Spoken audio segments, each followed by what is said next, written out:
Bonjour à tous et bienvenue dans le podcast Hors-Jeu Capital, 85e numéro du podcast pour revenir évidemment sur toute l'actualité du Paris Saint-Germain avec l'équipe de Paris United. Et aujourd'hui, belle actualité puisqu'on va revenir évidemment sur la finale de Trophée des Champions remportée hier par le Paris Saint-Germain 2-1 face à l'OM au Stade Bollaert à Lens. Une victoire de 1, le 42e titre de l'histoire du club permis grâce au but de Neymar et Icardi. On va revenir évidemment sur le match avec mes chroniqueurs du jour. Tout d'abord, il fait son retour dans l'équipe, mais en tant que chroniqueur. Il m'avait remplacé la semaine dernière à la présentation. C'est Clément Pernia qui était avec nous. Comment ça va, Clément? Écoute, ça va. Ça peut que aller ce matin avec une nouvelle victoire contre l'OM et avec une manière plutôt convaincante pour un troisième match de Pochettino. Donc ça va, la forme. La casquette, c'est pour parce que t'es pas coiffé en dessous? Exactement, la casquette, c'est pour masquer mes lacunes physiques qu'il y a. D'accord, parce que t'es rentré tard de CNews, c'est ça surtout. Exactement, j'ai pas trop eu le temps de me préparer, donc on met une casquette. T'inquiète pas, t'es toujours impeccable. Mousse qui est également avec nous. Comment ça va, Mousse? Comme Clément, bonjour à tous, ça va très bien après une victoire sur Marseille. Moi j'avais dit, ne faut pas perdre contre ce club. Donc si on avait perdu une seconde fois, je crois que j'aurais refusé de participer au podcast. Donc là, tout va bien. Il y avait une revanche à prendre, Mousse. Il y avait une revanche à prendre après le match en septembre dernier, perdu au Parc. Exactement. Donc c'est fait, c'est très bien. C'est chose faite et en plus sur un titre. Yacine Amnet qui est avec nous également. Ça va, Yass? Ouais, ça va, salut à tous. Toi aussi content de cette victoire dans un nouveau trophée pour Paris et une finale remportée face à l'OM. C'est quand même encore plus sympa. Écoute, je crois que c'est le seul match où, alors, on parlera du jeu parce qu'on est obligé, mais où je pourrais m'arrêter là en fait. Oui, voilà, c'est ça. J'ai pas d'exigence, j'ai rien, je m'en fous. Le trophée, ça te va? Ouais, la victoire contre l'OM, moi, ça me va. Après, le reste, on peut discuter parce qu'on aime ça, mais ce jour-là, je peux m'arrêter à ça. On a battu l'OM, on rentre à la maison, c'est fini. Ça sera une de mes premières questions d'ailleurs à vous poser parce que je pense que vous aviez suivi la conférence de presse d'avant-match de Pochettino, mais il avait dit, pour lui qui est ancien joueur du club et qui a connu ces affrontements et la ferveur qu'il y a autour, une victoire dans un classico, ça compte plus que le titre en lui-même. C'était une question de fierté. Donc c'était quand même important de le remporter, surtout pour son troisième match. Et Pochettino qui gagne son premier trophée de sa carrière entraîneur, faut le dire aussi. Premier trophée déjà en bout de 2-3 matchs. Donc voilà, le mandat du coach argentin commence très très bien. Une petite stat directe d'entrée quand même, je voulais vous la donner. Paris donc remporte le trophée des champions à 10 reprises, total le plus élevé, ils ont 2 d'avance maintenant sur Lyon. Et ils sont désormais octuple tenant du titre, donc 8 fois tenant du titre de 2013 à 2020. Un record également dans l'épreuve. Donc voilà, le Paris Saint-Germain continue sa domination nationale au niveau des trophées. Et donc, je l'avais dit évidemment, le 42e titre de leur histoire. On va rentrer dans le débrief de ce match. C'est ma question, justement, ce que je voulais vous poser en premier. Clément, je l'ai un peu dit à Yas, mais Mauricio Pochettino avait dit avant le match il faut gagner ce match. Une victoire dans un classico, ça compte plus qu'un titre. C'est une question de fierté. Contrat rempli pour l'US Hommes, en tout cas dans le titre. Peut-être moins, on reviendra dans le jeu, ça a été moins abouti, mais en tout cas, la victoire est là. Ouais, exactement. Tu l'as dit, on reviendra dans le jeu. Je pense que la rencontre d'hier, elle avait plus une dimension psychologique et symbolique. Alors, effectivement, la défaite en début de saison a accentué cette dimension symbolique et psychologique. Mais surtout, voilà, c'est un trophée. C'est un match important parce qu'on est encore en début d'année. On sait que le PSG a un sprint qui l'attend jusqu'à Barcelone. Et quelque part, on savait que ce match, dans la dimension mentale et psychologique, serait un peu le point de départ d'une série, alors d'un engouement, d'un état d'esprit qui pourrait guider le club et l'équipe, l'effectif jusqu'à Barcelone. Là, il fallait gagner ce trophée, il fallait gagner contre Marseille qui plus est, et il fallait un peu lancer cet état d'esprit, lancer cette dynamique. On l'a vu hier, on l'a vu dans la joie d'après-match. On a vu peut-être, alors le groupe était déjà plutôt soudé, il y avait déjà une bonne ambiance dans le groupe, mais on a vu qu'avec l'entraîneur, avec certains joueurs, ça a pu resserrer les liens, ça a pu renforcer cette cohésion. Et quelque part, si le jeu a été convaincant mais pas parfait, dans l'état d'esprit, ils ont répondu présent. C'est des petites choses, mais ils ont été sérieux défensivement, il n'y a pas eu trop de lacunes, il n'y a pas eu d'errement, d'oubli. Voilà, il n'y a pas eu de tête en l'air, il n'y a pas eu de dilettantisme hier. Et si tout n'a pas été parfait, dans l'état d'esprit et dans l'application, ils ont répondu présent et c'est le principal. Et c'est vrai que c'est ce qu'on attendait hier dans la dimension mentale et symbolique. Mousse, c'est vrai que, comme le disait Clément, un match comme ça, avec un titre au bout de 3 matchs pour Pochettino, ça aide à préparer aussi ses joueurs, à son jeu, etc., à faire adhérer à ses idées. là, ça peut que renforcer le groupe. Et justement, avant une échéance comme Barcelone, c'est important d'avoir gagné ce titre et surtout face à l'OM. Oui, absolument. Il a su fédérer pour ce match. Il a même d'ailleurs parlé ensuite en conférence de presse d'après-match sur le comportement à avoir, ne pas céder, ne pas céder aux provocations. D'ailleurs, hier, c'était un match plutôt propre, à part du côté d'Alvaro, et on en reparlera. Mais sinon, honnêtement, que ce soit même l'Olympique de Marseille, faut dire ce qui est. C'était pas du tout le même match qu'on a pu voir. C'était au mois d'août. Oui, Septembre. c'était ça. Septembre. Début septembre. Pardon, ouais, début On septembre. a vu plus de football. Oui, oui, carrément, carrément. Donc après, c'était pas le meilleur match de la saison, ça c'est clair. Dans le contenu, ça on verra en détail, mais l'important était ailleurs, comme l'a dit Clément. Il fallait absolument gagner, il fallait pas perdre contre le rival.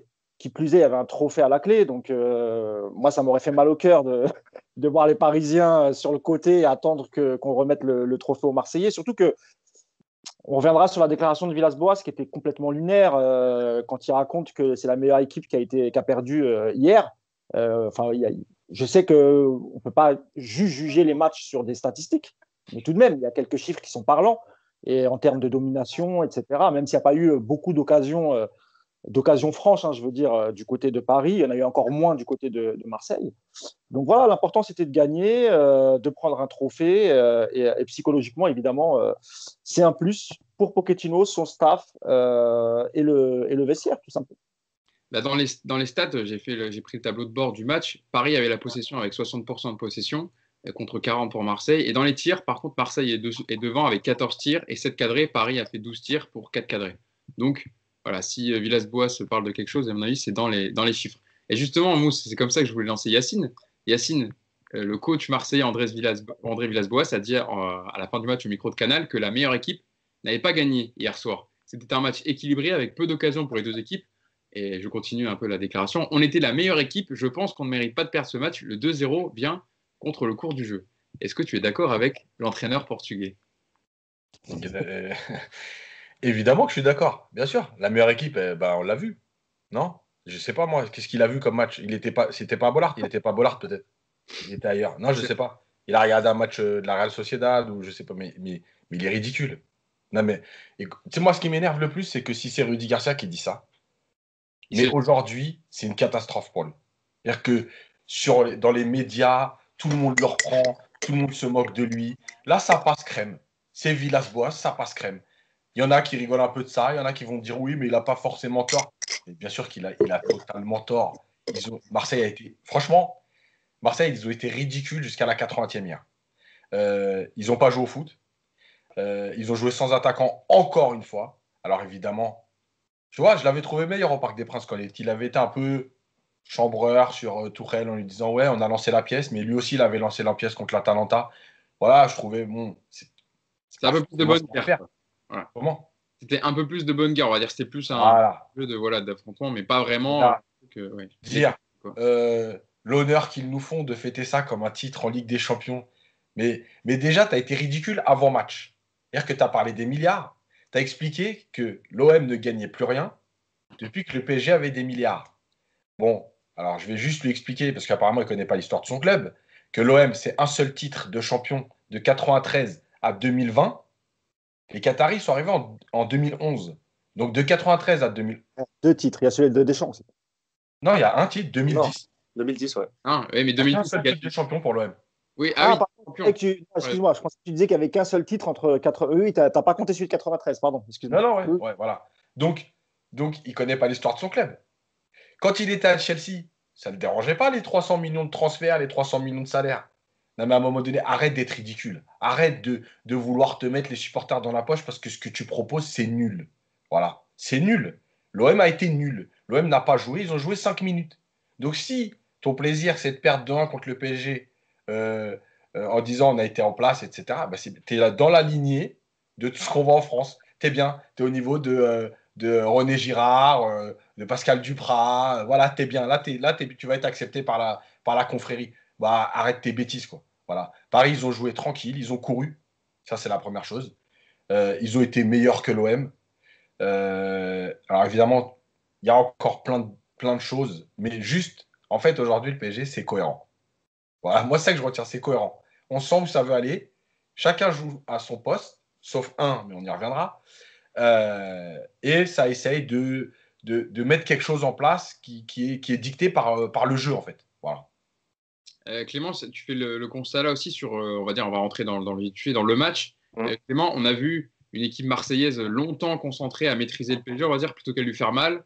Ils se sont réveillés dans les 10 dernières minutes avec le but de Payet et il y a eu quelques situations où ça aurait pu être mieux négocié, notamment par Florent Thauvin, qui a été le meilleur Marseillais, on va dire, hier soir. Et le PSG a été en tout cas chirurgical sur ces situations. Et on parlera de Mauro Icardi plus tard, mais évidemment que l'attaquant argentin a contribué au fait que le Paris Saint-Germain passe devant. Et c'était logique, en tout cas à la pause, de ce 1-0. Disons qu'en fait, Yacine a déjà beaucoup dit de choses, mais Marseille a été à son niveau, c'est-à-dire assez mauvais. Le PSG était à un niveau assez correct. Et au final, quand tu respectes le niveau réel des deux équipes, ça a fait que le PSG a gagné au final. Moi, je trouve que l'OM, alors, excepté le match où ils nous ont battus au Parc, globalement, il y a un complexe d'infériorité. À chaque fois, je le ressens, notamment quand ils viennent au Parc. Bon, là, c'était à Bollard, mais souvent, quand ils viennent au Parc, psychologiquement, même quand ils ont la place, même quand ils peuvent. Hier, à certains moments, on s'est dit, tiens, attention, notamment au début de match, on s'est dit, bon, ils peuvent faire quelque chose.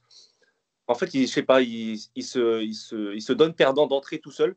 Des fois, l'OM, contre Paris, sur les visages, des fois, ça ne se trompe pas. Tu regardes les visages de Thauvin, tu regardes les visages de Mandanda. Tu te dis, ces mecs-là, il y a plusieurs années, ils n'auraient pas eu ce visage-là. Je pense que c'est aussi une dimension psychologique. Ils ont un petit complexe d'infériorité. Et dès que le PSG marque un but, ça les atteint encore davantage. Après, sur le jeu, soyons sérieux 2 minutes. Voilà, Villas-Boas, hier, il a fait du FC pleurnicheuse. C'est ce qu'il fait de mieux depuis plusieurs mois. Et au final, les Marseille n'a pas proposé grand-chose. Moi, j'ai regardé le match une fois et demie parce que je l'ai revu. Et vraiment, c'est le PSG qui a mené la danse. C'est le PSG qui a donné le tempo du match. L'OM a eu quelques opportunités. Mais ces opportunités-là, c'est aussi dû à encore quelques carences du PSG, que ce soit dans le replacement, dans certains gestes défensifs, dans le positionnement, dans des pertes de balles. On a vu quelques pertes de balles dommageables. Mais c'est plutôt des opportunités laissées par le PSG que une vraie philosophie de jeu proposée par Marseille hier. Donc l'OM mérite sa défaite.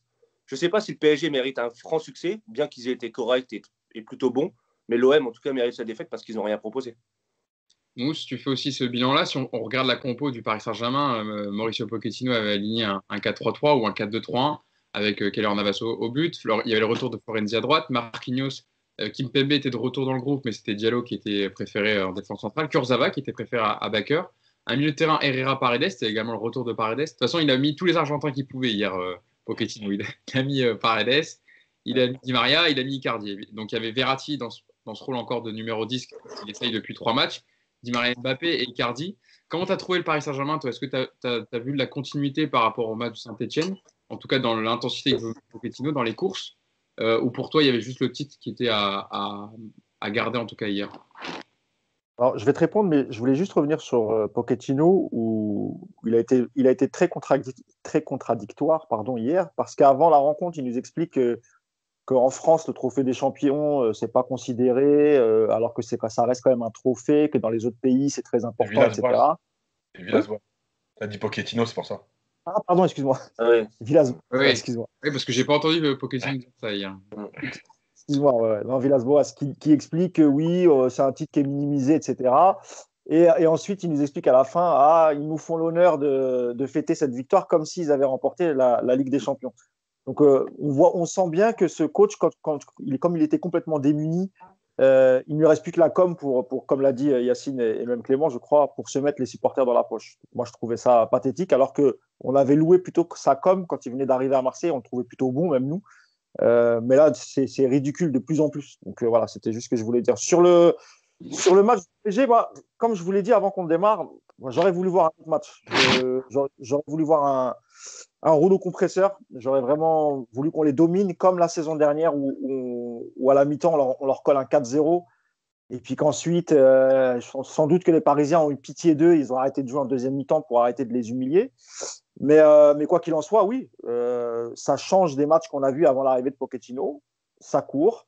J'ai un petit bémol sur Herrera. Moi, je ne l'ai pas trouvé très utile hier.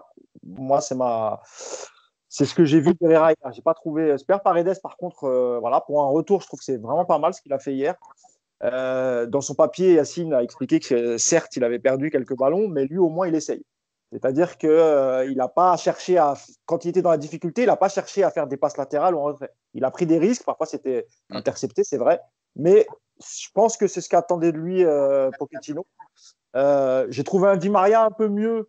On l'a beaucoup critiqué ces derniers temps, je l'ai trouvé un petit peu mieux hier. La passe décisive pour Icardi, elle est juste magnifique.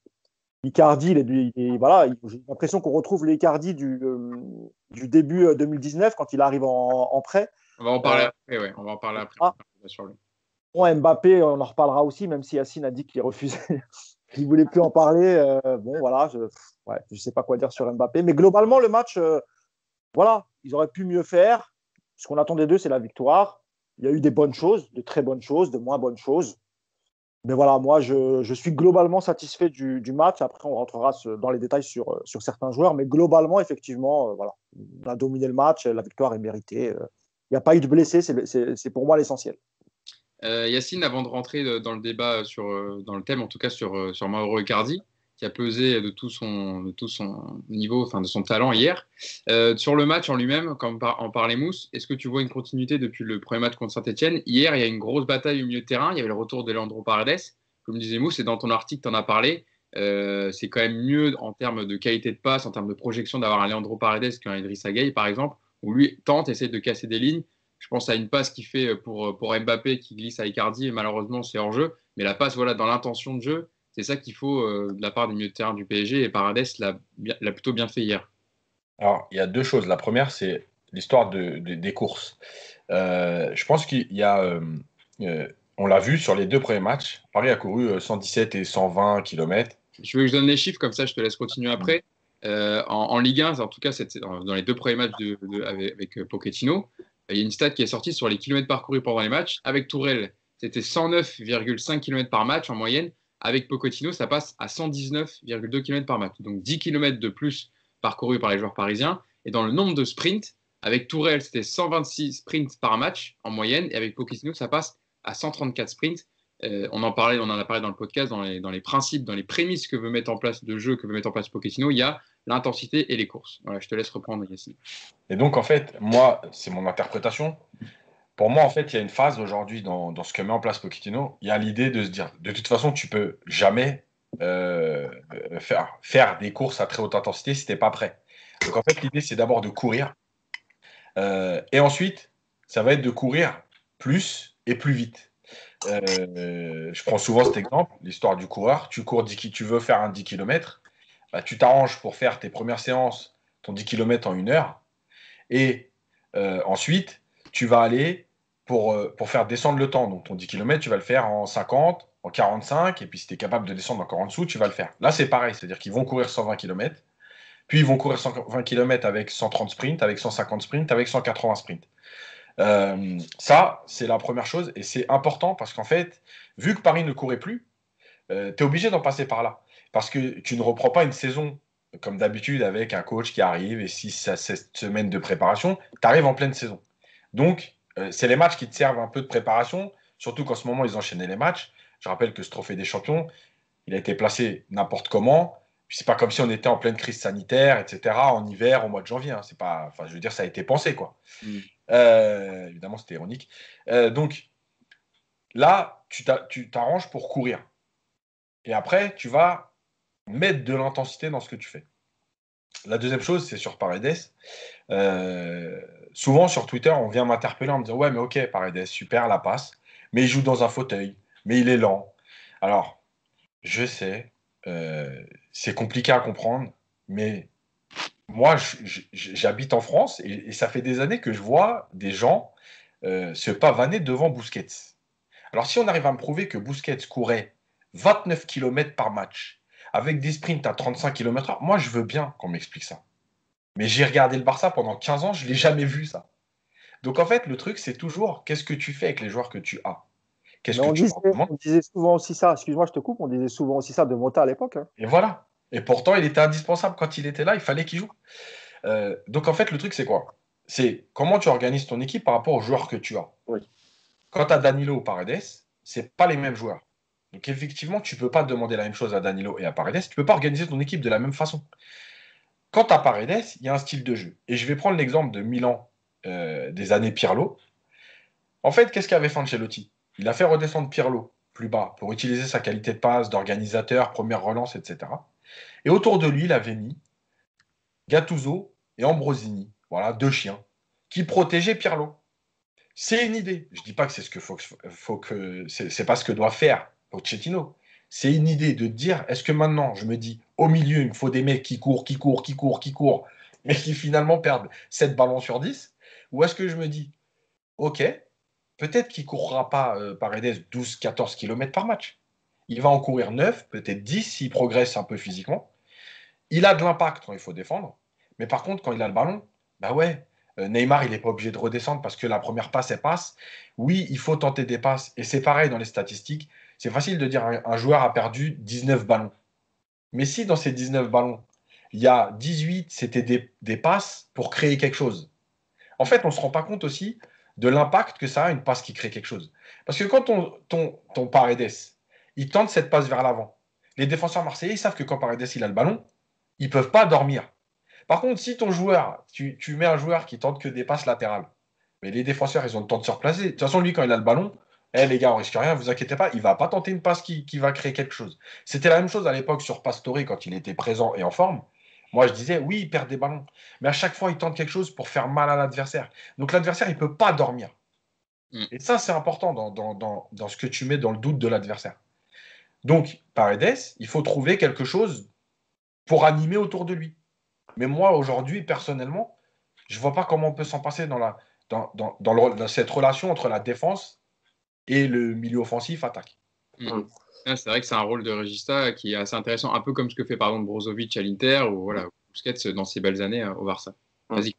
Ouais, moi je suis complètement d'accord avec ce que dit Yacine. Alors non seulement dans le fait pour moi il est indispensable à cette équipe parce qu'on n'a pas de joueurs comme lui. Quand on a des joueurs devant comme Neymar, comme Di Maria qui sont censés faire l'animation du jeu, on a besoin d'un mec qui ne tricote pas, qui contrôle, qui a une vision clairvoyante du jeu et qui arrive à trouver des espaces, qui arrive à casser des lignes dans ses passes. Et ça, Paredes, c'est le joueur qui le fait le mieux aujourd'hui au PSG. C'est le joueur qui a cette qualité que les autres n'ont pas. Verratti a aussi cette qualité, mais Verratti, il touche trop la balle. Donc c'est un problème. Paredes, il touche beaucoup moins la balle. Et Paredes, il a aussi cette dimension un peu physique que Verratti n'a pas. Autre chose, Paredes, hier, il est un peu sorti de son fauteuil aussi, à certaines reprises. Parce qu'on parle de fauteuil, mais en deuxième mi-temps, moi, je l'ai vu effacer. Je l'ai vu ouvrir le jeu sur les côtés. Et il a fait aussi des choses, alors qu'on n'a pas forcément l'habitude de le voir faire, mais qu'il est capable de faire. Alors, il a peut-être un peu plus couru que d'habitude aussi, parce qu'il était fatigué à la fin. Mais c'est un joueur vraiment, pour moi, on ne peut pas s'en passer en milieu de terrain. Et dernière chose, Hugo, avant de rentrer dans les détails, tu as fait la petite blague tout à l'heure sur les Argentins, tous les Argentins qui ont démarré. Bah écoute, si tu mets Marquinhos de côté, pour moi, les 3 Argentins hier, c'est les 3 les plus intéressants au PSG. Parce que Di Maria, on va sûrement en parler, mais si ça n'a pas été encore le grand Di Maria, dans son positionnement, dans les intervalles et dans les espaces, en première mi-temps notamment, il a été top parce qu'à chaque fois, il se rendait disponible. Il était positionné et il recevait le ballon dans une position intelligente qui lui permettait ensuite d'alimenter le jeu. Et évidemment, Icardi, on va en parler, mais tout ce qu'il a fait hier, c'est tout ce qu'on attend de lui et c'est tout ce qui fait que ce joueur est top quand il est à ce niveau-là, quoi. Eh bien justement, on va rentrer dans le débat de Mauro Icardi. Clément, tu me lances très bien. Je vais me tourner vers toi, Mousse. Je le tweetais pendant le match. C'est vrai que Mauricio Pochettino l'a très bien géré. Pardon ? Parce que je voulais dire un truc sur Paredes. Allez, avant que tu me lances sur Icardi. Non, c'est parce que je suis d'accord avec Hugo et d'abord avec Clément. Il y a deux choses. Quand tu as un coach comme Pochettino qui demande du mouvement et de jouer rapidement, même si on a l'impression que Paredes est lent, bah, la prise de risque que fait Paredes quand il essaye de casser une ligne au risque d'être intercepté, ce genre de coach ne peut pas lui en vouloir parce que c'est ce qu'il va lui demander de toute façon. S'il l'a mis sur le terrain, en sachant qu'en plus, quand tu as un Verratti qui est plus haut, parce que Verratti il est quand même toujours meilleur quand il a le jeu en face de lui. Là, c'était un peu plus compliqué. En tout cas, hier, c'était plus compliqué pour lui. Donc, c'est sans doute ce qu'a demandé Pochettino à Paredes. Et ça, je pense que le coach ne peut pas lui en vouloir, même si tu perds des ballons. Et la deuxième chose, ce que disait Clément, c'est que, hormis le fait qu'évidemment, c'est un excellent passeur et qu'hier, il a fait de bonnes choses à ce niveau-là, au niveau défensif, c'était pas mal aussi. Il y a eu quelques tacles rageurs. Voilà, il a été présent dans l'impact physique aussi. Ça n'a pas été que ça. Donc voilà, en gros, je pense que en plus, il revenait et très peu de temps de jeu. Donc pour un joueur qui n'avait pas beaucoup de minutes de jeu, franchement, ce qu'il a fait hier, c'est pas mal. Et à mon avis, Pochettino l'a plus félicité que grondé suite à quelques pertes de balles. Quoi, tu vois. C'est ce qu'il a dû lui demander, évidemment, pour tester ses passes. Et lui, ça ne le gêne pas, à mon avis, que si c'est sûr que sur 10 ballons, il en tente 7, mais il y en a 3 qui peuvent amener à une occasion, il s'en fout qu'il en perde le 4 autres. Et sur Icardi, ah oui, pardon, excuse-moi. Je te lance sur Icardi, comme ça tu reprends la main. Je disais que Mauricio Pochettino l'avait très bien géré en titularisant rapidement après son bon match contre Brest, sa bonne rentrée où il avait marqué. Et je voulais relever ses mots d'avant-match pour le fait que l'entraîneur argentin l'ait titularisé. Il l'avait justifié au micro d'Olivier Talaron. Et je pense que ça peut aussi redonner de la confiance, évidemment, à un attaquant comme Mauro Icardi qui fonctionne aussi à la confiance. Je cite Mauricio Pochettino en avant-match, donc, pour justifier le choix de titulariser. Keane a joué 2 matchs d'affilée. Après la trêve, j'ai pu récupérer Icardi. Il faut commencer à partager le temps de jeu. Moïse est un jeune joueur. Mauro a de l'expérience. Il aime ce type de match. Il a un rôle fondamental dans ce type de match. On a besoin de tous les joueurs en forme car le calendrier est resserré. Et c'est vrai que Mousse, il le gère quand même plutôt bien, Mauricio Pochettino. Icardi gère très bien son retour. Hier, il a fait un très bon match. Il a marqué dans ce rôle de un peu renard à surface. Il reprend très bien cette merveille de passe de Di Maria. Il provoque le penalty. Il a été bon aussi dans le jeu. Alors certes, il n'a pas encore touché énormément de ballons, mais dans les remises, dans les déplacements, on retrouve le Mauro Icardi qu'on a apprécié quand il arrive au PSG. Exactement, c'est ce que j'avais dit dans mon avant-propos. C'est-à-dire que quand il arrive en 2019, on est un peu inquiet parce que pas beaucoup de temps de jeu à l'Inter, etc. Et on découvre un Mauro Icardi qui s'adapte assez vite et qui enchaîne les buts, que ce soit en Ligue des Champions ou en Ligue 1. Ensuite, il y a eu la cassure avec Tuchel. Et évidemment que l'arrivée d'un nouveau coach, et qui plus est argentin comme lui, ça ne pouvait que lui redonner confiance. Parce qu'on avait l'impression quand même qu'il était au fond du trou. On avait même l'impression qu'il ne voulait pas faire d'efforts tant que Thomas Tuchel était aux commandes de l'équipe. Et là, il y a un vrai retour de l'attaquant argentin, et on l'a vu hier. La différence que tu joues avec un vrai numéro 9, elle est là. C'est-à-dire que déjà, quand tu as des excellents passeurs comme Di Maria ou même Florenzi, c'est déjà plus facile. Tu as eu l'action, ce que tu disais tout à l'heure, où Mbappé est un tout petit peu hors jeu. Il est toujours là, Icardi, toujours bien placé, évidemment. Lui ne l'était pas hors jeu. Hein. C'était Mbappé. Voilà. Plus son jeu de remise, son jeu de haut but, c'est quasiment l'attaquant complet. Ce qui lui manque, c'est peut-être les balles en profondeur, où là, on ne va pas beaucoup le trouver dans ce registre-là. Exactement. Mais pour le reste, honnêtement, et si on fait la comparaison avec Keane, Pochettino, il a raison. C'est-à-dire que Keane, nous, on l'a encensé, hein, parce que ce qu'il fait à 21 ans, s'adapter dans un nouveau club, un nouveau style de jeu, avec des nouveaux partenaires, ce qu'il a fait depuis là, qu'est-ce qu'on peut lui reprocher à Keane? Pas grand-chose, à part peut-être, comme je l'avais déjà dit, je crois, dans le podcast précédent, un peu de maladresse dans le dernier geste, etc. Mais il est jeune, c'est normal, et puis il va progresser. Donc la concurrence qu'il va mettre en place Pochettino, je pense qu'elle va être saine, mais on ne va pas se leurrer. Encore une fois, Icardi, il a un contrat, même si son avenir est un peu flou, mais il a quand même un contrat, il a beaucoup plus d'expérience. Évidemment que dans les matchs importants, s'il garde cette forme et ce rythme, je pense qu'il n'y aura pas photo. Je pense qu'Icardi sera le titulaire. Mais il y a beaucoup de matchs. Keane va avoir son mot à dire. Et puis Icardi, parfois, avec son physique parfois un peu fragile. Donc, de toute façon, quoi qu'il arrive, les deux auront du temps de jeu. Ça je m'en fais pas. Mais moi, je suis très content de retrouver un Mauro Icardi à ce niveau-là. Yacine, on sent que Icardi a la confiance de Pochettino. Des fois, on sentait qu'il le mettait parce qu'il avait été acheté, mais ce n'était pas son choix. Là, on sent même, on voyait à la fin de match dans les célébrations qu'il se tenait dans les bras, etc. On sent qu'il y a vraiment une connexion et qu'il veut le remettre vraiment à pied, enfin surtout compétitif pour ce PSG. Et comme il le disait dans ses propos d'avant-match, qui ont dû, je pense, lui faire plaisir à Mauro Icardi, c'est aussi pour le remettre en confiance. Et puis aussi avec l'enchaînement des matchs, il va falloir 2 buteurs de ce niveau pour le PSG. Mais en fait, parce que je pense que Pochettino, il est un peu plus pragmatique que Tourelle, c'est-à-dire qu'il est capable aussi de s'adapter à ce qu'il a. Il n'est pas forcément dans l'idée de l'attaquant, ça doit être ça, le joueur de couloir, il doit être comme ça, ceux-là, ils doivent prendre la profondeur quoi qu'il arrive. On l'a vu à Tottenham, hein, comme il n'a pas eu beaucoup de recrues avec le président Lévy qui compte quand même beaucoup ses sous, il a dû faire avec les joueurs qu'il avait. Alors, il avait du très bon matos, mais il a eu quand même beaucoup de mercato où il n'a pas eu de recrues. Voilà, donc il s'adapte toujours à ce qu'il a. Et en fait, Icardi, mais comme d'habitude, il faut prendre les joueurs avec leurs qualités et leurs défauts. Icardi, c'est un peu, c'est le modèle Trezeguet ou Mitroglou, Benedetto. Non, je rigole. C'est le modèle Trezeguet, c'est-à-dire que c'est des mecs qui finissent. Et en fait, quand tu as cet attaquant-là, si tu veux jouer en contre, bah déjà tu te trompes de jeu. Voilà. Donc, par contre, si tu as cet attaquant-là, que tu joues haut, que tu mets des centres, bah oui, tu le vois bien que dans ses déplacements, il sent le jeu. Il est... Hier, en plus, dans quelques déplacements, alors, pas les longues courses, parce qu'on voit tout de suite, il y a eu un ballon en profondeur. Ouais, là, Vraiment, il a du mal. Mais tout ce qui est dans des petits espaces où tu dois faire un appel sur 3-4 mètres, hier, il avait du jus. C'est-à-dire qu'il était capable de passer devant un défenseur sur le premier appel de 3 mètres. Donc en fait, c'est simple. Et c'est pour ça que je l'avais dit dans le dernier podcast, l'avantage d'avoir Keane et Icardi, c'est que tu as deux profils différents.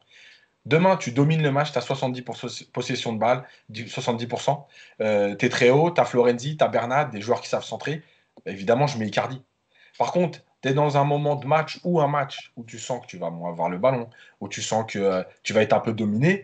Bah oui, je peux commencer avec Keane et me dire on va laisser passer l'orage, 1 heure, et puis on va finir peut-être plus haut, plus fort avec Icardi, parce que tu sais que pour sortir de cette phase de pressing, il va te falloir un joueur qui est capable d'étirer le bloc adverse, donc de demander dans la profondeur.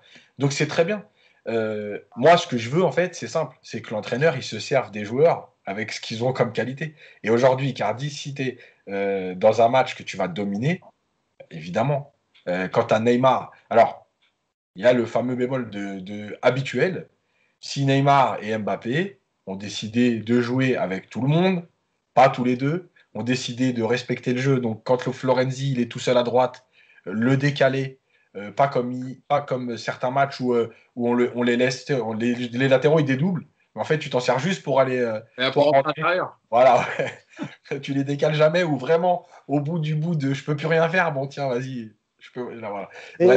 Et Mbappé, hier, c'était quand même un peu mieux, je trouve, dans le comportement avec le ballon. C'était quand même un peu mieux que les deux matchs précédents. Il a quand même. Tu vois, il a essayé de trouver l'attaquant dans la surface. C'était mieux. Tout à l'heure, je parlais d'Mbappé, j'étais un peu sceptique, mais bon, ça va. Je pense que Pochettino lui a parlé. Effectivement, on l'a senti plus altruiste hier.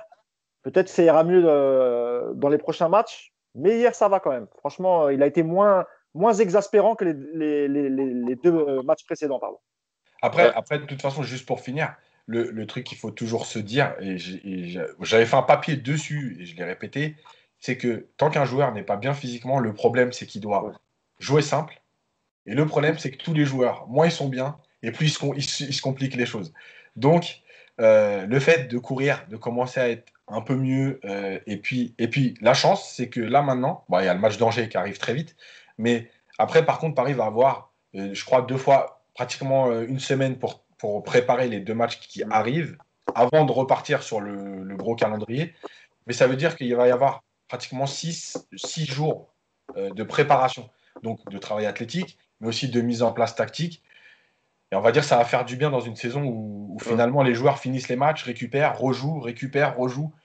Tu peux rien faire, quoi. Donc c'est très bien aussi pour Pochettino. Clément, tu voulais réagir? Ouais, moi je voulais juste réagir alors sur Icardi, je suis complètement d'accord avec ce que vous avez dit. Enfin, ce que je veux dire, c'est qu'un mec comme ça, compte tenu de ses qualités, ce qu'on attend de lui et aussi compte tenu de l'effectif qu'a le PSG derrière lui avec Mbappé, Neymar, Di Maria, c'est non seulement d'être efficace devant le but, bon, ça il sait faire, et surtout savoir bien se positionner au bon moment, au bon endroit et peser sur une défense. Et hier, il a rempli tous ces critères, il a rempli son contrat quelque part. À chaque fois, il pesait sur les deux centraux marseillais. Il arrivait à s'effacer. Ses appels étaient quasiment toujours les bons. Sur les ballons décisifs, il était bien placé tout le temps. D'ailleurs, tu as raison de le dire, Clément. J'ai pas noté, que j'ai pas relevé, mais je l'avais noté sur mes notes. Il y a cette frappe sur la barre, cette frappe énorme juste avant la mi-temps sur le joueur d'Mbappé, où il met un missile. Mandanda la touche même pas et elle se fracasse sur la barre. Mais voilà, ça aurait pu faire 2 buts pour Icardi hier. Sur Mbappé, alors peut-être que dans l'attitude, il y avait moins d'exaspération, comme disait Mousse. Du coup, pour avoir regardé le match cette nuit, encore une fois, il a raté tout ce qu'il a fait. Mais vraiment, tout ce qu'il a fait, il a raté. Avec le ballon, il a tout perdu, en fait. Je crois que, je ne sais pas s'il n'a pas peut-être des passes simples, 2-3, ça a dû marcher, mais sinon, toutes ces tentatives de dribble, toutes ces tentatives de percée. Et ça m'a fait de la peine parce qu'en fait, tu sens il n'est pas bien mentalement, en fait. C'est psychologiquement que ça ne va pas. Alors, physiquement, il y a aussi des lacunes, je pense. Mais là, c'est vraiment psychologique hier. Parce que vraiment, c'était catastrophique, footballistiquement parlant. Il a raté tout ce qu'il a fait. Et je pense qu'il le sait parce que dans les célébrations d'après-match, il n'était pas là. Il était là sans être là. Il était présent sur la photo, mais il ne fêtait rien du tout. Il sait qu'il a été mauvais. Après, alors je ne sais pas si on va en parler. Moi, j'ai un point d'interrogation hier, c'est Verratti. J'ai trouvé absent. On n'a pas réussi à le trouver. Il n'a pas réussi à se démarquer. Il n'a pas été intéressant hier. Donc, est-ce que le retour de Neymar va effacer Verratti ? Est-ce que Verratti va être repositionné aux côtés de Paredes ? Du coup, ça impliquerait qu'Herrera sorte. Mais Herrera, il est intéressant dans ses positionnements dans les intervalles aussi. Il est intelligent, ce joueur-là, parce que si c'est vrai qu'il n'a pas été hier flamboyant et que c'est pas le mec qui impressionne aux premiers abords, c'est quelqu'un d'intelligent dans ses passes. Il sait aussi beaucoup casser les lignes. Il est très direct comme joueur, un peu à l'anglaise d'ailleurs. On sent qu'il a beaucoup joué en Angleterre. Et surtout, il se positionne très intelligemment souvent. Il a une faculté à se mettre entre le milieu et l'attaque et à se retourner vite pour alimenter. Et ça, il y a très peu de joueurs qui savent le faire. Et ça, il le fait mieux que Verratti. Donc, à voir ce que Pochettino voudra mettre en œuvre. Mais bon, après, c'est encore un peu tôt pour juger Verratti dans cette position. Ça fait que très peu de temps qu'il y travaille. Et après tout, il a le droit à un jour sans hier. Mais hier, ça a été l'un des Parisiens les plus décevants pour moi. Est-ce que vous voulez en parler de Marco Verratti, Mousse ? Vas-y. Alors, oui, Marco Verratti, donc, qui était dans ce poste de numéro 10 dans lequel l'a installé Pochettino depuis sa prise de fonction. Hier, on a eu du mal à le trouver dans le jeu. Ouais, il avait fait plutôt un bon match à ce poste face à Brest. Et rappelez-vous, on en parlait, c'était une équipe. Alors, comme c'est une équipe qui est joueuse, c'était peut-être un peu plus simple pour lui. Exactement. Hier, avec un milieu un peu plus dense du côté marseillais, c'était pas du tout le même match. Comme l'a dit Clément, on l'a peu vu.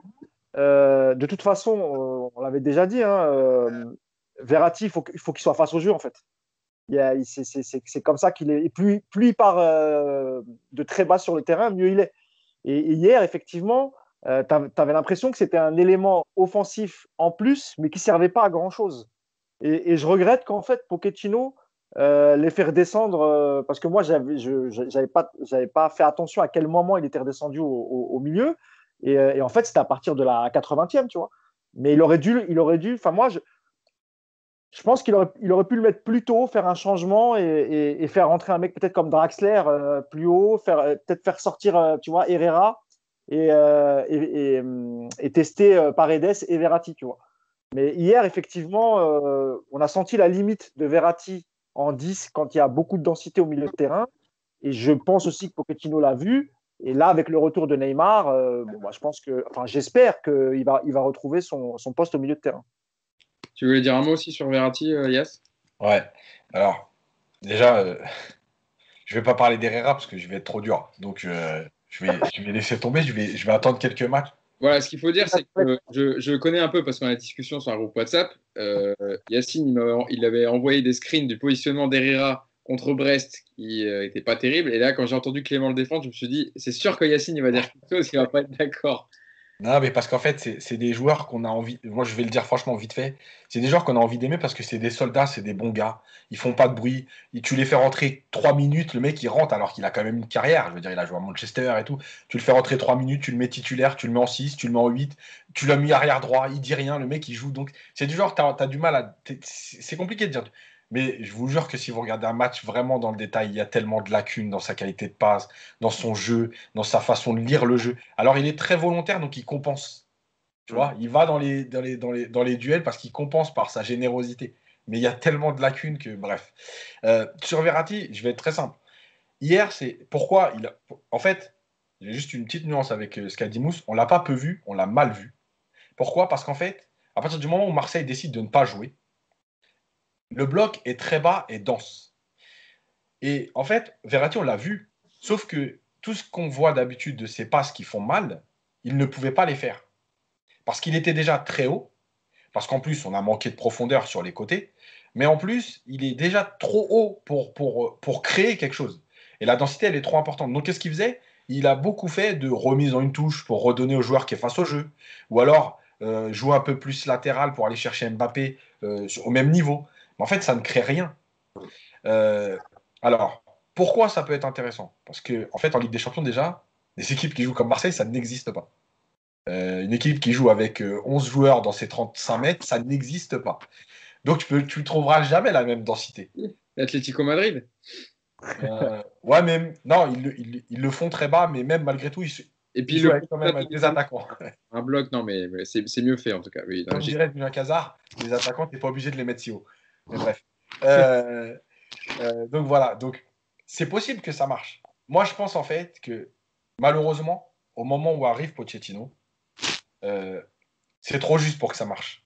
C'est-à-dire que c'est quelque chose que tu prépares en avant-saison, dans ta préparation, dans tes 6 semaines, dans tes matchs amicaux, en disant voilà ce que je vais vous demander. Aujourd'hui, le faire comme ça en cours de saison, à 4 semaines d'un 8e de finale de Ligue des Champions, pour moi, c'est un risque. C'est un risque de finalement perdre Verratti complètement. C'est-à-dire que l'amener à jouer haut, mais te rendre compte que finalement, par exemple, contre Barcelone, ce sera trop juste pour qu'il ait assez de repères dans ce poste. Et en fait, lui faire perdre quelque chose plus bas. C'est-à-dire le refaire redescendre à ce moment-là et de dire maintenant, bah, écoute, peut-être avec Paredes, hein, bah, vous allez vous mettre en place contre Barcelone tous les deux, mais ne pas le travailler avant. Donc je pense qu'en fait, les limites de Verratti, elles sont là. Elles ne sont pas, encore une fois, dans le rôle, elles sont dans le temps de se mettre en place. Je pense qu'il faut qu'il prenne une décision, Pochettino. Ça veut dire que bon, ça ne fonctionne pas. Voilà. Moi, franchement, aujourd'hui, dans le système que veut mettre en place Pochettino, et c'est dommage parce que je trouve qu'il ne le fait pas, il le tente pas ou quoi. Moi, j'ai une idée, c'est Verratti Paredes, relancer Draxler côté gauche et Neymar au milieu. Pourquoi Draxler? Encore une fois, hein, je sais qu'il y a des gens qui ne vont pas le comprendre, etc. Mais parce que finalement, est-ce qu'aujourd'hui Draxler, il peut être pire que Di Maria? Je ne suis pas persuadé. Bah, hier, on va en parler juste après. Bon, on l'a dit, Di Maria, il fait un début de saison horrible. Hier, il a été bon. Oui, mais ce que je veux dire, c'est est-ce qu'on a assez tenté Draxler? Voilà. Alors, Draxler, oui. les dernières années, enfin les derniers mois, il a beaucoup été utilisé dans les trois du milieu. Est-ce que Draxler, son meilleur passage au PSG, c'est où? Ailier C'est gauche. Eh oui. Donc je me dis quoi? Draxler, il lui reste 6 mois. Alors évidemment, il lui reste 6 mois de contrat. Donc tu peux te dire, soit le mec, il s'en fout, il se dit de toute façon, je joue pas, moi je prends mon oseille, dans 6 mois, c'est terminé. Soit il se dit, j'ai 6 mois pour quelque part aller montrer que je suis capable d'avoir un bon club, voire, parce qu'il peut tout se passer au PSG, une prolongation.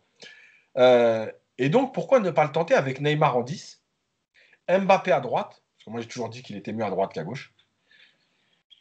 Il te reste 6 matchs aujourd'hui pour tenter quelque chose. Voyage, je n'y crois pas beaucoup. Non, Moi, je suis d'accord avec toi, hein. Moi, j'aime beaucoup jouer.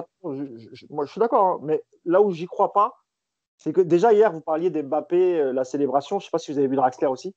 Il a fait une tête d'enterrement au moment d'aller récupérer, et même quand ils sont sur le podium, tu vois.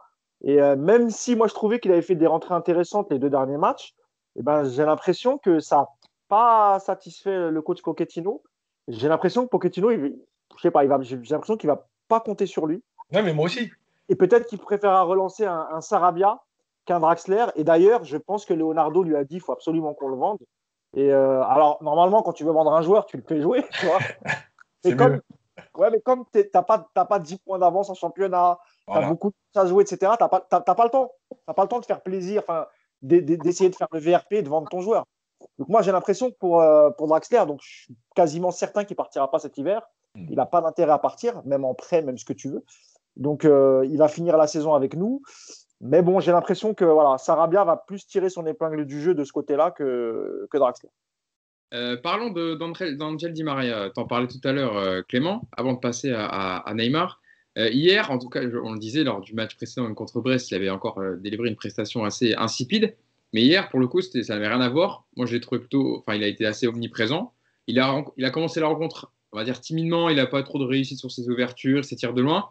Mais son abnégation, parce qu'on l'a vu, il a demandé beaucoup le ballon, l'a amené à délivrer genre, cette merveille de centre pour l'ouverture du score d'Icardi. Et ses coups de pied arrêtés ont été d'une précision quasi chirurgicale. En tout cas, il a été mobile Et il a beaucoup aidé dans le jeu du PSG hier, Clément. Il peut toujours faire mieux, parce qu'on l'a connu toujours à un haut niveau. Mais disons tout ce qu'on lui reprochait ces dernières semaines, du moins en l'espace de 90 minutes, hier, il a presque tout corrigé. Alors déjà, son positionnement, c'est le plus important pour un joueur à son poste. Hier, était très bien. Donc, il ne s'est pas enfermé sur son côté droit. Il a été intelligent, plutôt.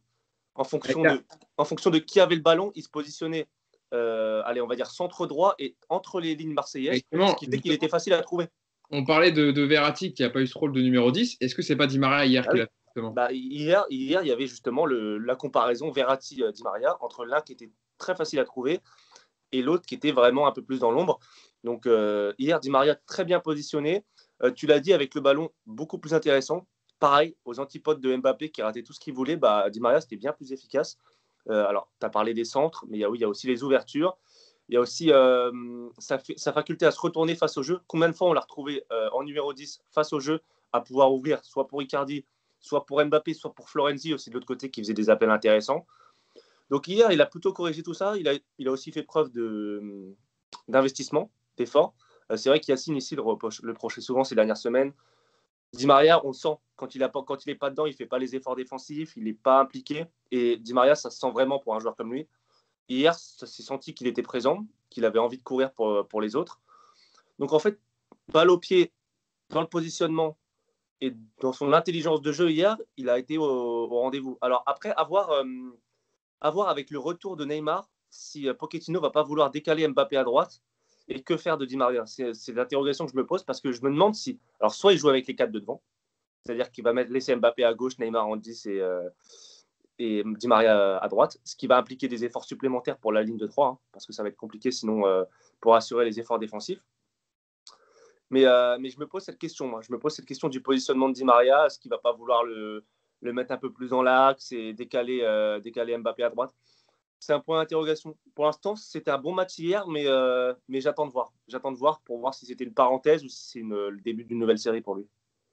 Mousse, rapidement sur l'entrée de Di Maria avant qu'on passe à Neymar, mais on pourra faire un petit mot sur Marquinhos quand même, qui a été encore une fois impérial sur le match de Di Maria. C'est ce que j'allais dire sur Marquinhos, il faut vraiment en parler. Di Maria, franchement, il a tout dit, Clément, et surtout que ces derniers temps, il a même, pour éliminer des joueurs qui étaient un peu... C'est un peu sa spécialité quand il arrive au PSG. Ces derniers temps, on trouvait qu'il avait du mal. Alors peut-être aussi le manque de physique, tu vois. Mais hier, il a éliminé des joueurs quand tu vois sur son couloir droit. Et puis moi, j'aime bien aussi la relation qu'il a avec Florenzi. Donc moi, je trouve sur le couloir droit, je pense que c'est un beau duo.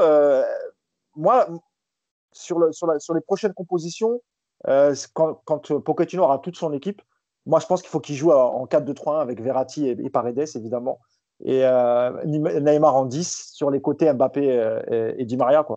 Et Icardi en pointe. Donc moi, je pense que Di Maria aussi, il a récupéré un peu de confiance. On sait qu'il était en conflit avec Tuchel. Donc on ne peut que l'encourager, parce que c'était un peu difficile là, depuis le début de saison. Tu as l'impression qu'il a repris confiance, qu'il a retrouvé son jeu.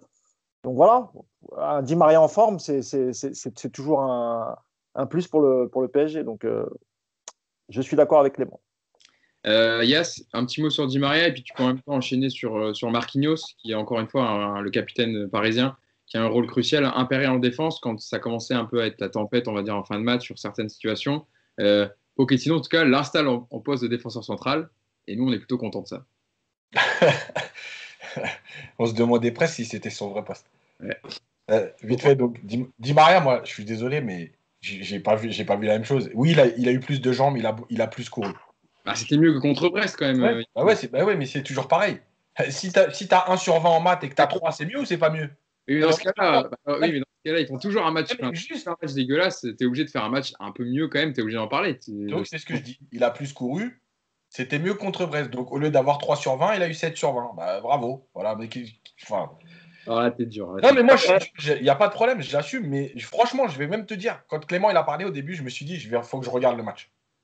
Je crois que j'ai vraiment pas vu. Non, mais pour de vrai. Mais c'est pas une critique envers Clément. Non, mais je sais. Je me dis peut-être que vraiment. Franchement, je pense que si tu. Yacine, si tu mets 7 sur 20 à Di Maria, tu mets combien à Verratti hier ?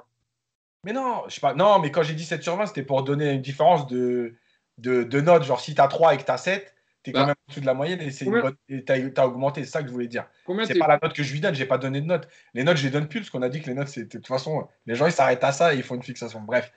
Bon, je reverrai le match et je me ferai un autre avis peut-être Ouais. parce que je pense que je vais être trop dur là. Sur Marquinhos, bah écoute, depuis la reprise, bon, avant déjà, moi j'ai toujours dit que c'était un défenseur central. Apparemment, il y a un mec qui avait des diplômes, qui avait décidé que c'était un milieu de terrain.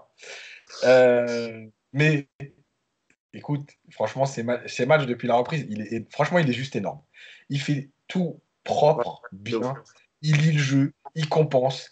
Il fait, franchement, je ne sais même pas s'il fait des fautes.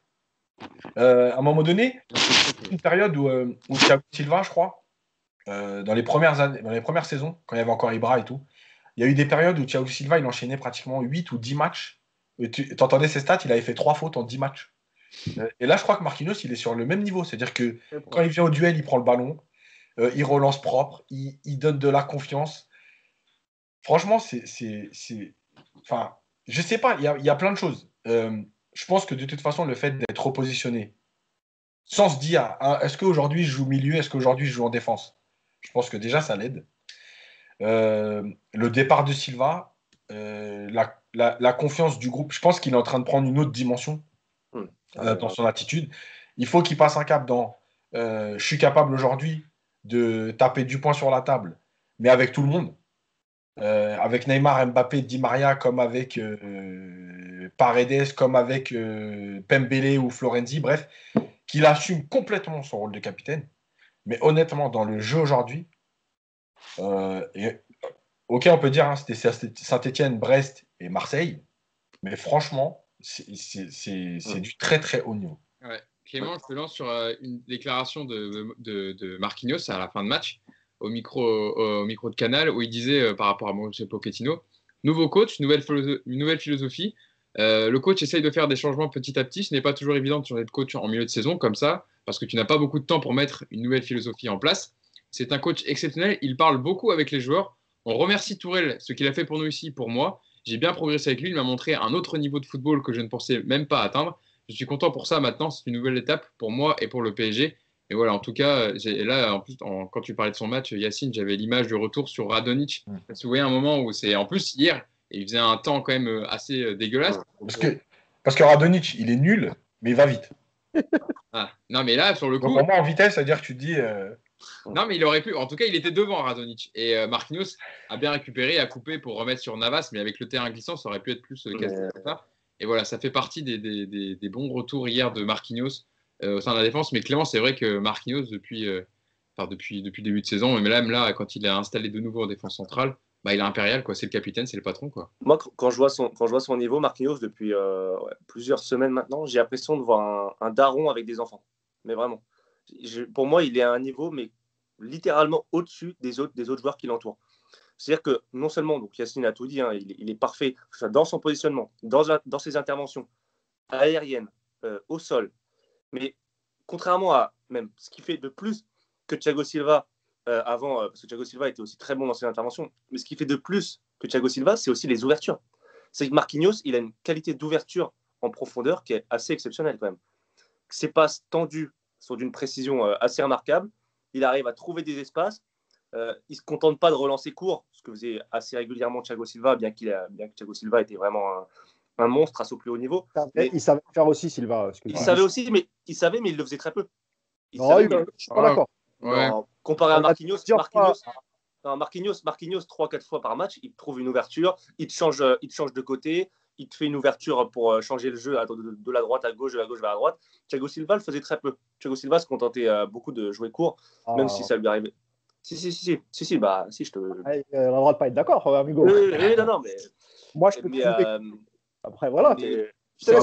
On va pas faire un débat Thiago Silva Marquinhos. Hein. Non, c'est vrai. Et puis je suis pas là du tout pour critiquer Thiago Silva parce qu'il a énormément apporté. Mais je trouve que Marquinhos, il a cette vraiment, il est et il parle. J'ai l'impression aussi. Alors ça, c'est peut-être une impression parce qu'on n'est pas au bord de pelouse. J'ai l'impression qu'il parle plus que Thiago Silva. J'ai l'impression qu'il encourage plus. J'ai l'impression qu'il. Alors c'est vrai qu'Yacine a dit, il pourrait être encore plus patron vis-à-vis des stars de l'équipe, stars entre guillemets. Mais j'ai l'impression qu'on l'entend crier, on l'entend encourager, on l'entend féliciter. Et peut-être que, alors bon, il y a aussi le facteur huis clos hein, qui fait qu'on l'entend plus. Thiago Silva ne jouait pas à huis clos. Moi, j'ai l'impression qu'il a encore quelque chose en plus que son prédécesseur. Et moi, je le trouve vraiment impérial, mais vraiment parfait. Enfin, je le trouve vraiment parfait. Ce que je voulais dire, Mousse, pour terminer sur Marquinhos, il faut qu'on parle de Neymar après parce que le temps file. Hier, je l'ai vu en tout cas plus parler que lors des précédents matchs où on l'a souvent dit dans le podcast, où voilà, il n'a pas une âme de leader pour vraiment remplacer les joueurs, les choper par le callback et les remettre et les rouspéter quand ils sont mal placés. Mais hier, je l'ai vu plusieurs fois rappeler Florenzi, leur pousser, le mettre pour bien se positionner sur un coup de pied arrêté, etc. Et peut-être qu'il prend aussi du galon et de la confiance et puis aussi qu'il parle plus aux joueurs maintenant, Mousse. Non, il a clairement pris une autre dimension, Marquinhos. Mais ça fait quelques années. En tout cas, là, je parle vraiment du domaine sportif.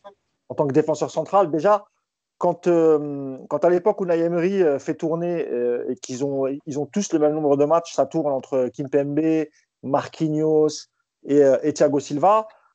Donc chacun, enfin, lui était jeune, il avait besoin d'enchaîner les matchs. Je vous rappelle que dès la fin de sa première saison, il sent qu'il est en difficulté parce qu'il y a encore Alex à l'époque et Alex fait vraiment du bon boulot en défense centrale. Et lui, il cherche à partir. Il a 2 doigts de partir à Barcelone. Il fait un peu des pieds et des mains à la direction. Il veut absolument partir à Barcelone. Donc, Paris a bien fait de fermer les portes. Et aujourd'hui, c'est vraiment un défenseur central complet. Il t'amène de la sérénité. Hier, c'est lui qui couvrait quasiment tout, tu vois. Quand il y avait des contre-marseillais, il était toujours là. Pareil pour couper. Non, Marquinhos, c'est devenu un grand défenseur central. Et évidemment, que le fait qu'il sache qu'avec Pochettino, de toute façon, il n'y aura pas de suspense et qu'il jouera à son poste, dans la tête, c'est déjà mieux.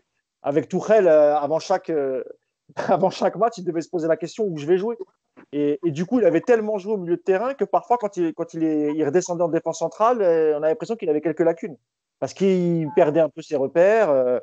Mais non, Marquinhos, on le dit pas assez souvent, mais c'est devenu un vrai cadre du PSG et un vrai cadre dans sa défense. Entre lui et Keylor Navas derrière, plus Kimpembe à côté, honnêtement, normalement, on ne craint pas grand-chose. Mais c'est ce que j'allais dire. C'est comme, je ne sais pas si vous vous souvenez d'un précédent podcast, Yacine, on disait, on ne parle pas des prestations de Keylor Navas, mais comme celle de Marquinhos, en fait. Parce que ça nous paraît tellement maintenant évident qu'il fasse des matchs complets et réussis. En fait, ça devient normal. Voilà, ça devient normal, mais il faut quand même le Après, souligner. il a raison, Yacine. Sur le départ de Silva, ça lui a apporté quand même beaucoup de confiance. Le capitana aussi. Par contre, je ne pense pas que ça deviendra un capitaine, tu sais, genre râleur et tout. C'est pas dans sa nature, c'est un gentil garçon. Ça, pour moi, il n'y arrivera pas. Oui, c'est Sergio Ramos. Ouais. Non, ce ne sera jamais un Sergio Ramos, ça ne sera jamais un Pépé. Non, ça va être compliqué parce qu'il est d'une nature gentille. Je ne le vois pas changer là-dessus. Mais ça n'enlève en rien son côté guerrier, il n'y a pas de souci. Il y a un petit truc, Hugo, aussi, c'est que si on regarde un peu l'harmonie de l'effectif et chaque ligne, il y a du caractère dans cette équipe, en fait. Il y a Navas qui a un gros caractère, qui est peut-être le vrai capitaine du vestiaire. Derrière, tu as Marquinhos, Kimpembe, qui sont 2 joueurs de caractère. On l'a vu hier, Paredes sait s'imposer, sait dire à Verratti, monte, a du caractère. Neymar, il ne s'est plus approuvé. Donc, en fait, dans ce groupe, même dans ce 11, on a des joueurs de caractère. C'est souvent ce qu'on a reproché au PSG, qui manquait de caractère, qui était un peu dilettante, qui était un peu faible mentalement. Aujourd'hui, ce caractère, on l'a et on l'a retrouvé. Et c'est peut-être la principale force au-delà du jeu de cet effectif. Là, justement, tu parlais de Neymar, Clément, on va rentrer dans le thème Neymar, qui est rentré hier, qui a fait son retour sur les terrains, rentré à la 65e à la place d'André Di Maria. Il n'a pas attendu longtemps pour se rendre disponible et provoquer balle au pied. Bon, il a pris pas mal de coups, comme on s'y attendait, mais il n'est pas rentré dans leur jeu, en tout cas, cette fois-ci. Surtout, il a marqué le but du 2-0 sur penalty. On l'a vu énormément célébrer le titre à la fin, très souriant avec ses coéquipiers. Je le disais, en embrassant l'écusson du club, en criant d'ici, c'est Paris. Chacun l'interprétera comme il veut, mais quand on parle d'une prolongation, peut-être que c'est un signe, un message positif. Yacine, sur son retour hier à Neymar, alors voilà, je l'ai dit, il a pris énormément de coups, mais pour cette fois en tout cas, et Pochettino l'a dit en fin de match, ils ont su gérer les émotions et pas rentrer dans leur jeu. Et on l'a vu proposer du football et pas rentrer dans ce combat avec Alvaro, même s'il a pris des coups par Alvaro. Ouais, alors, juste un mot sur Alvaro, parce que je suis obligé. La première faute sur Mbappé, elle est scandaleuse. Les 3 fautes sur Neymar, dont une où il lui attrape la tête. Mais sinon, c'est quoi ce mec? Il y a une photo qui a tourné sur Twitter, il le chope la tête comme ça. Ouais. Mais c'est qui, lui? Sérieux? C'est qui pour faire des trucs comme ça? Et déjà, il finit le match, c'est un miracle. Mais moi, je vais juste préciser un truc. C'est que Moi, les joueurs méchants, j'ai pas de problème avec eux. D'accord? Tu as le droit d'être méchant sur un terrain. Il y a un super reportage qui est passé sur RMC, les bad boys et tout. Mais moi, ce qui m'énerve, par-dessus tout, c'est les méchants avec ce genre de joueurs. Parce que Neymar et Mbappé, tu sais très bien qu'il ne va rien t'arriver. Mais Alvaro, j'aurais bien voulu le voir avec Pascal Nouma, tu vois, par exemple. Je ne sais pas s'il aurait fait le show. Non, mais je te le dis. Parce que moi, ça me rend ouf les méchants avec les mecs dont tu sais qu'ils vont rien faire. Tu vois, on a tous joué au foot, on habite en région parisienne, on a tous joué des matchs dans des endroits où je peux te dire qu'Alvaro, il ne fait pas un millième de ce qu'il a fait là. Déjà, je pense qu'il ne fait pas le match. Il ne vient pas. Il est malade le matin du match. Donc moi, ça m'énerve. Bref. Bah, il n'a pas fait sur. Personne n'a fait de grosses fautes sur Paredes. Hein. Je ne sais pas si vous avez remarqué, mais. Par exemple. Enfin bref. Et là, il a donné rendez-vous le 7 février. Enfin, je veux dire, à un moment donné, il faut quand même que les arbitres aussi prennent les responsabilités. Il n'y a pas de question de surprotéger Neymar. Mais à un moment donné, tu viens quand même jouer au foot. Voilà. Bref. Sur Neymar. Sur Neymar, ce qui était important, je pense, c'était qu'il reprenne. Oui. Je l'avais dit le dernier podcast quand on a commencé à parler du match de Marseille. Pour moi, le faire débuter, c'était pas une bonne idée. Alors, on voit bien que c'était pas une très bonne idée parce que je pense que sur 1 heure de match, je sais pas comment ça aurait fini. mais parce que on le connaît, Neymar, quand il n'est pas en jambes, etc. Là, il avait une demi-heure, fallait le faire reprendre. C'était le bon moment. Il a mis son petit penalty. Et je tiens à préciser juste un truc, c'est que franchement, sa façon de tirer les penalty, je la trouve exceptionnelle. Ah ouais, parce que il prend les gardiens à contre-pied, il tire. Il n'y a pas de force dans sa frappe. Mais moi, je ne sais pas comment il fait pour voir le départ du gardien à chaque fois, normal, machin. Il en a raté qu'un au PSG. Eh bah, justement, vas-y, j'ai la stat. Est-ce que tu veux... Vas-y. Neymar a inscrit 18 des 19 pénaltys qu'il a tenté avec le PSG, toutes compétitions confondues. Son seul échec, c'était quand alors, Yes? C'était Saint-Etienne. Le 15 C'est décembre. même pas un arrêt du gardien, c'était un poteau. Voilà, le 15 décembre 2019 contre Saint-Etienne en Ligue 1. Et avec ce penalty, le Brésilien a inscrit son 80e but avec le PSG, toutes compétitions confondues, lors de son 98e match. Voilà, toujours aussi indispensable. Donc je pense que c'était bien. Il a repris, il s'est fait un peu rentrer dedans. Et en même temps, ça a permis de voir que. Alors, je ne sais pas si c'est le message de Pochettino, si c'est parce que c'est les premiers matchs de Pochettino. En tout cas, il n'a pas répondu. C'est déjà très bien. Parce que c'est aussi le piège avec Neymar. Donc voilà, il a repris. Après, je ne vais pas te dire il a fait un super match. Il a perdu un ballon qui amène la réduction du score. Il a fait 2-3 ratés. Voilà, après, fallait qu'il reprenne. Ouais. Je pense que c'était le bon moment. Il est rentré 30 minutes avec les arrêts de jeu. Ouais. Voilà, c'est bien. Mais Clément, on l'a vu balle au pied quand même. On l'a vu qu'il avait l'air d'être assez en forme physiquement parce qu'il a provoqué, il a tenté, il avait l'air assez.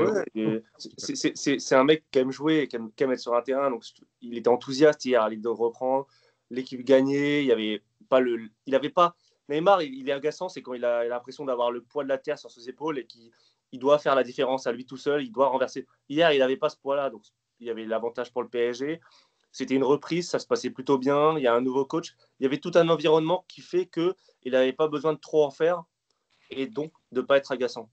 Après, est-ce qu'il y a une leçon à tirer de son entrée? Pas vraiment. Comme l'a dit Yacine, c'est vraiment le fait de rejouer. Juste, j'aimerais faire une petite comparaison parce que Yacine parlait de ses pénaltys.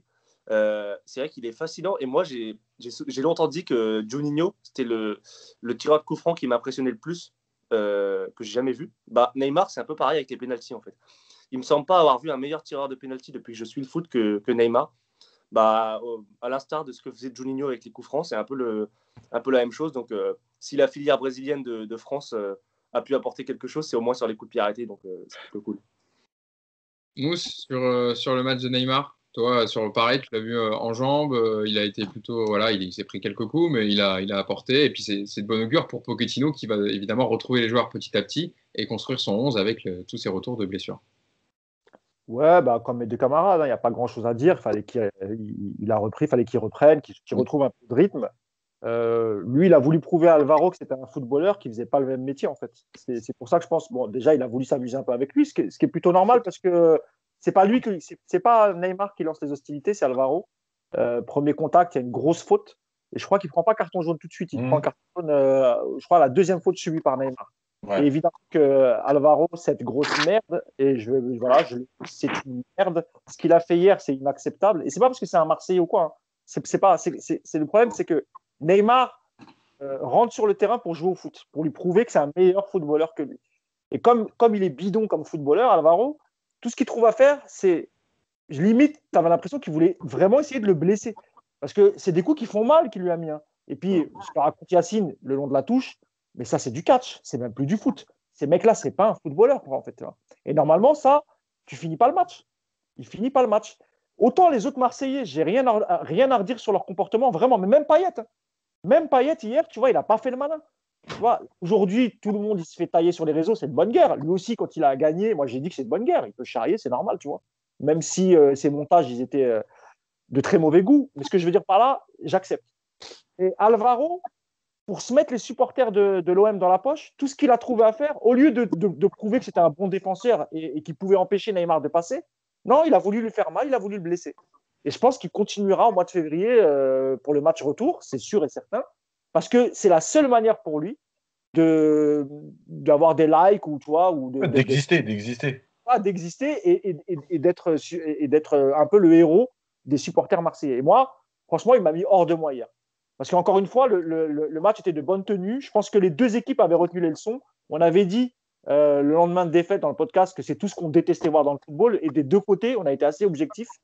Mais hier, ce qu'a fait Alvaro, moi, j'ai trouvé ça inacceptable. Et c'est pour ça que tout à l'heure, j'ai été vulgaire et je vais le redire, c'est une grosse merde, vraiment. Voilà. Et sur Neymar, comme l'a dit Clément, c'est pas un match sur lequel on peut le juger. Mais il a l'air un peu en forme. Et écoute, on a hâte de retrouver 90 minutes, sans doute contre Angers. Voilà. Ouais. Après, juste pour finir sur Neymar, il est en forme parce qu'il ne faut pas oublier que c'était une entorse. Ça veut dire que tu peux faire du travail sur le vélo. Enfin bref, tu peux faire des choses. Ce n'est pas une blessure musculaire. Une blessure musculaire, tu dois t'arrêter complètement. Donc, mobilisé et tu ne bouges pas. Ouais. Voilà, donc tu repars de moins loin quand même. Tout ce qui est travail musculaire, proprioception, tu peux le travailler. Donc en fait, tu as moins de déficit. Alors que quand tu as pris 4 semaines à cause d'une cuisse, tu repars de loin, quoi, physiquement. Ouais, c'est sûr. Bon, je vous parlerai même pas de l'échange de tweets, etc., parce que ça ne nous intéresse pas. Entre Neymar et Alvaro, ça, on laisse ça pour la twittosphère et les supporters. Mais en tout cas, ce qu'il faut retenir, c'est que le PSG a gagné cette finale hier et qu'il remporte le 42e titre de son histoire avec ce trophée des champions et qu'il a pris sa revanche. Et je terminerai le podcast avec la déclaration de Mauricio Pochettino en après-match, qui résume assez bien tout ce qu'on dit depuis tout à l'heure. Alors déjà, lui personnellement, je ne pouvais rêver mieux après 3 matchs joués et à peine 2 semaines en tant qu'entraîneur du PSG. Plus que la victoire ou le trophée, je retiens l'honneur et la fierté que mes joueurs ont affiché sur le terrain. Petit à petit, les joueurs commencent à adhérer à mon style de jeu. Les joueurs méritent ce trophée et la reconnaissance. Je suis très content d'eux car ils se sont rapidement adaptés à mes exigences. Nous progressons dans tous les domaines où nous voulons mettre en place nos idées. Nous avons un groupe de joueurs très intelligents avec une grande capacité d'adaptation. J'espère gagner d'autres titres. Mais le premier restera toujours spécial. Le groupe a montré beaucoup de maturité. Il a appris de ses erreurs. Et un petit message aussi pour les supporters, je pense qu'il fera plaisir. C'est une émotion énorme de gagner avec ce stade. C'est difficile de décrire avec les mots, d'autant que c'est un club qui m'a fait devenir une meilleure personne, un meilleur joueur. Voilà. Quelle meilleure déclaration pour finir ce podcast. Après cette... J'ai oublié un truc. Grande Verratti qui a joué 3 fois 90 minutes et 0 blessé musculaire en 3 matchs. Ouais. Mais... C'est vrai. Et c'est important à souligner parce qu'à chaque match, il y avait des... Tu as raison, mais bon. Ah non, mais parce que moi, on m'a expliqué que Verratti, 60 minutes, c'était fini. Il va le faire. Parler de Verratti, pardon, j'avais pas entendu. Va pas nous porter la Shkoumoun, là. Il va se péter contre Angers, il doit rien comprendre. Non, mais de toute façon, le problème, c'est même. Ouais, ça, d'accord, mais le problème, c'est même pas ça, c'est qu'il paraît qu'il peut pas jouer 90 minutes. Il vient d'en faire 3 fois de suite. C'est vrai. Tu as raison de le souligner. Il a joué en tout cas les 3 matchs, 90 minutes. Prochain match du PSG contre Angers, samedi à 21h, au stade Raymond Kopa. Donc évidemment, on le débriefera dans le podcast. Qu'est-ce que je peux vous souhaiter de mieux à part le trophée remporté, une victoire contre l'OM, une belle journée qui s'annonce, messieurs. Un confinement. Hein? Comment? Un confinement. Alors ça, oui, non, ce serait plutôt un couvre-feu apparemment. On attendra évidemment les informations délivrées par le Premier ministre Jean Castex, évidemment. En tout cas, sur le domaine sportif et du PSG, on est plutôt heureux de cette journée avec la victoire hier en finale contre l'OM dans ce trophée des champions. Merci Mousse, merci Clément et merci Yacine d'avoir été avec moi pendant cette Hugo. Et puis on se dit prochain rendez-vous après le match contre Angers. Salut à tous. Salut. Ciao. Ciao.